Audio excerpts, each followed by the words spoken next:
2h14 du matin. L'hôtel Gall face n'est plus qu'une carcasse vide, ruisselante. 18 heures après le mur d'eau. La nuit du 26 au 27 décembre 2004. Plus d'électricité. Plus de réseau. Une odeur de sel, de vase et de mort s'infiltre partout, portée par l'air moite de Colombo. Je suis le lieutenant-colonel Adrien Lemaire. Légion étrangère. Arrivé ce soir de France avec la première mission humanitaire. Mon visage est une croûte de poussière et de sel. J'ai réquisitionné la chambre 412 pour 2 heures de sommeil. Juste 2 heures avant de retourner compter les morts. On frappe. Doucement. J'ouvre.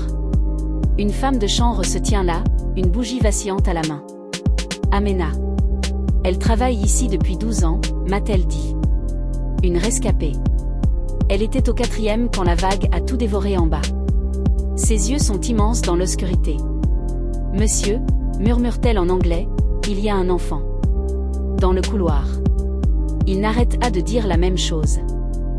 Derrière elle, une petite silhouette apparaît. Un garçon. 11 ans, peut-être. Trempé, pieds nus. Il me regarde. Et il dit, dans un français parfait, avec un léger accent parisien, il faut rendre la clé avant qu'elle ouvre. Il entre dans la chambre comme s'il était chez lui. La porte se referme derrière nous dans un claquement lourd. Nous voilà enfermés. La femme, l'enfant, et moi. Le huis clos commence. Le garçon ne quitte pas son regard de moi. Je vois un bracelet d'hôpital à son poignet. En plastique blanc. J'arrive à lire, à la lueur de la bougie. Hôpital de Fuquay. Nom, Noah B. Date, 26 décembre 2004.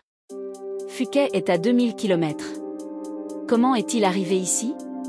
Je fouille la poche de son short trempé. J'en sors une clé magnétique. Une clé du Gall face Hôtel. Avec un numéro de chambre. 412, ma chambre. La carte est datée du 24 décembre. Le réceptionniste m'avait pourtant dit que cette clé-là était perdue depuis 3 jours. Je la retourne. Quelque chose est gravé au dos. Avec la pointe d'un couteau. 4 mots en français, ne fais pas confiance à la femme de chambre EN. Je lève les yeux vers Amena. Elle secoue la tête, les larmes aux yeux. Elle jure qu'elle n'a jamais vu cet enfant de sa vie. Qu'elle l'a trouvé errant dans le couloir il y a 10 minutes. Le garçon, lui, pointe le lit du doigt. C'est ma chambre. On était là avec maman et papa avant la grande vague. Impossible. Les registres de l'hôtel, consultés plutôt à la torche, étaient formels. La chambre 412 était réservée, mais vide depuis le 23. Personne n'a jamais fait le check-in. Le silence s'installe. Pesant. L'eau goutte du plafond, en rythme. Dehors, le hurlement lointain des sirènes. Mon SIG Sauer est posé sur la table, entre les bougies. Les ombres dansent sur nos visages. Amena murmure des prières en singalais. Le garçon me regarde fixement. Puis il dit le mot. Le mot qui fait tout basculer. Papa. Je n'ai pas d'enfant. Je n'en ai jamais eu. C'est ma première fois en Asie. Je le fixe. Il ne scie pas. Est-ce un choc post-traumatique? Une hallucination collective dans cette odeur de fin du monde? Ou autre chose? Qui est-il? Un survivant de Fuquay, transporté par miracle? Le fantôme d'un enfant qui devait occuper cette chambre?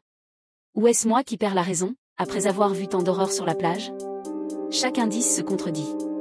Chaque regard est une accusation. La clé. Le bracelet. Le registre. Amena est-elle une complice? Une victime? Cet enfant est-il réel? Le N gravé sur la clé. Noah? Ou un avertissement d'un autre? Les heures passent, seconde par seconde. Personne ne bouge.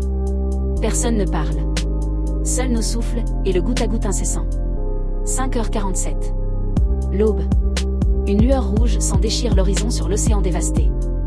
La porte de la chambre 412 s'ouvre. Toute seule. Dans un grincement lent. Une seule silhouette sort dans le couloir dévasté et silencieux. Il n'y a plus personne dans la chambre 412. Mais la clé magnétique est toujours là, posée sur le drap trempé.